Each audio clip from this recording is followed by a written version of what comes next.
Okay. Do you hear that rain?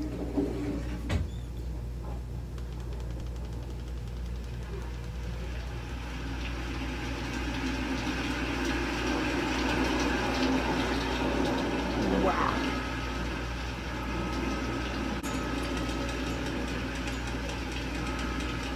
It was a dark and stormy night, the kind of night no person in his right mind would ever be caught dead in.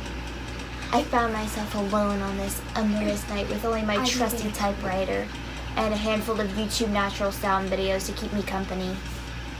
That air was noise of wonder why I use a typewriter when I just bought a Dell 3 out of 4 GHD.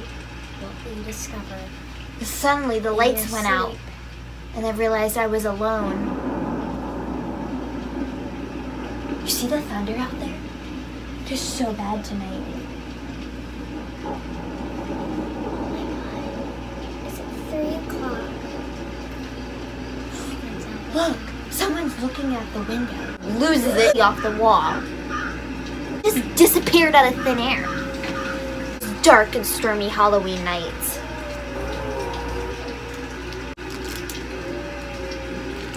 No one around.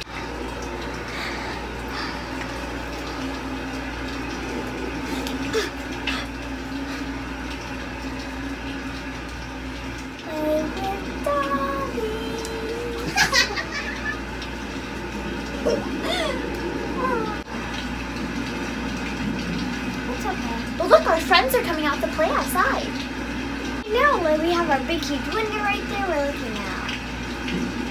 So beautiful. The countryside. And it's the only thing we want to hear. On this dark and stormy night. I have to go real quick. Volume 1. All true stories, by the way. Number 1. Happened a year ago. We lived in a townhouse in the suburbs. Pretty safe area. There had been some robberies a couple blocks away, but they weren't common, and I felt pretty safe. Games and relax. My boyfriend had his LSATs, and after months of hard studying, I ended up getting very sick. It was the worst flu that I've ever had. Nausea, headache, body aches, and all that good stuff. Of course I didn't want to stop my friends from having a good time, so they came over anyways, and I just stayed in my room. They went out to eat before they came over, so I was in bed alone, you can play with watching ghosts, TV. play with the I devil, felt like I was dying. play with dollies. I was so heavily medicated and so sick, I didn't even fully understand what had happened and what that meant. Figure that it didn't connect in my brain that I may have seen someone. And since it was pretty dark in the room, finally, at around 7 p.m., his brother's girlfriend was very tipsy. Look at the rain. And she's very and stuff. I didn't know it right away. Handed you need to pee in 10 minutes. I remember feeling pretty hurt by his words, but I knew that he was right, since I just laughed. So I laughed, thinking it was a prank, but it felt serious. My boyfriend's brother suggested we get out of the house, so we did. And as we were leaving, we heard a thud upstairs. We quickly left and drove away and then called the police. The police came and searched the house, but they didn't find anyone. He must have known. Do we? He didn't see Do a we face. really? Is that the police found a knife under the bed. It was all very dull and rusty. There weren't any killings in the area, so my friends assumed that he just wanted a place to sleep. I'm not really sure how he got into our place, but I have some theories.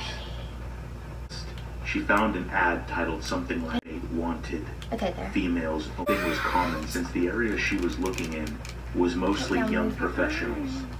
The listing was for a room in a house for about $225 a month, which was quite cheap compared to most places that were listed. Okay, there.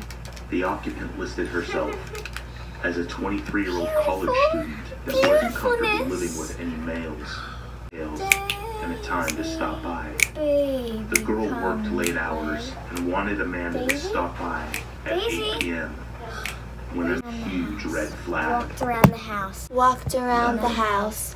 Walked around the house. The that house. seemed Walked eerily around the house. Fire. As they walked down, Now we're gonna listen to some hitchhiking stories.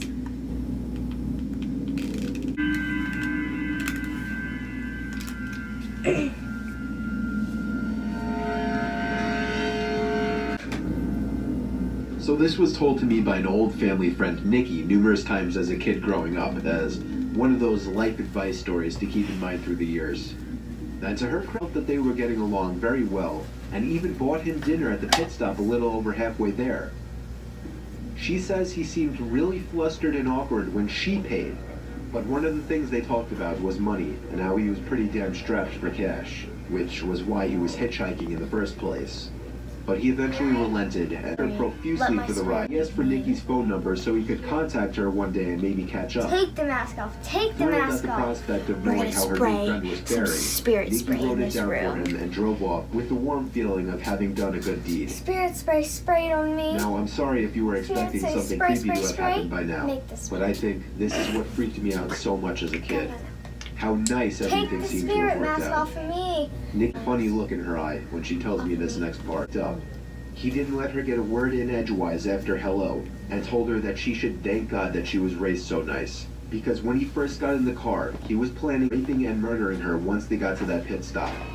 That he was going to steal that car and dump her body in a ditch further down the road and go on his merry way.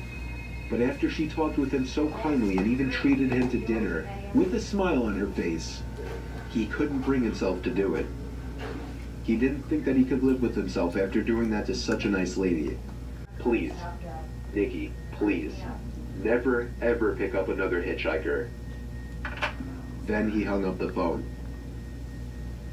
Nikki never got a call from him again. Little teaching I've moment. learned Don't one ever thing pick up a from my hitchhiker. one and And- only- It was a Saturday night, probably around 1 in the morning. I was driving down the 542 in New Jersey, a route I commonly took to get into town. It was a long stretch outside with the occasional residents. I was on my way back home from town, and as usual at this time of night around our quiet, I saw him raise his arm up There's gonna be and able to stick up see his us. thumb. He was trying to hitch a ride. My The heart candle started there, racing. and a I had candle no there. idea if I should stop or not. The candle here. I slowed down just to get a better look at the guy, first of all. He seemed like a younger man, maybe 28. He had on a light gray hoodie with the hood over his head and blue denim jeans.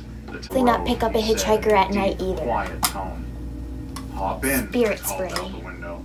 That's He opened the door devil to my spray Jeep and on. stepped inside slowly. No, the other Jeep one Wranglers have very was, tight seals angel on the spray. doors, This so is when he tried spirit to spray. close the door the first We're all time, out of the it devil didn't spray. shut.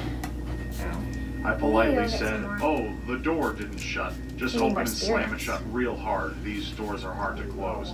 He dug his hand Do you want into some his devil pocket and lotion? said, "I've been carrying this knife with me for the past few weeks, wondering when the right time would come." He pulled out a big red knife from his Spirit, pocket, spirit, and at warm that it up, instant I spirit, felt like my spirit, stomach let had dropped out of my body. I told him to put the knife away immediately. "You need to get out of my car right now, buddy." "Get out of the car. I want to show you something." I told him no, and he raised his knife up closer to me as an obvious threat. "Just get out for a second. There's something I want to show you behind that sign." I said, "Yeah, okay, man." The exact moment that he was directly behind the car, I jumped back in, threw it into drive, and flew in 10 minutes, still breathing heavily and wanting to throw up. This was the scariest thing that has ever happened to me. And I urge everybody and anybody that if you by some chance see a hitchhiker on a dead road at some odd hours of the night, do not take any course of action other than speeding right past them.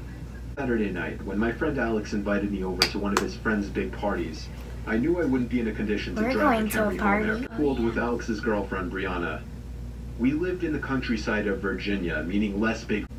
The whole ride there, we took the same 2-lane highway type road through the woods, and this kid's house was actually on this road further down. At certain points on this road, there were a few houses on either side. A lot of houses around the area, but the party was held outside anyways, since its closest neighbors were relatively far away, and noise wasn't an issue. Emergency. Alex said it was fine and that we'd find a ride home. Well, fast forward another few hours and another few drinks, and I could barely even walk straight.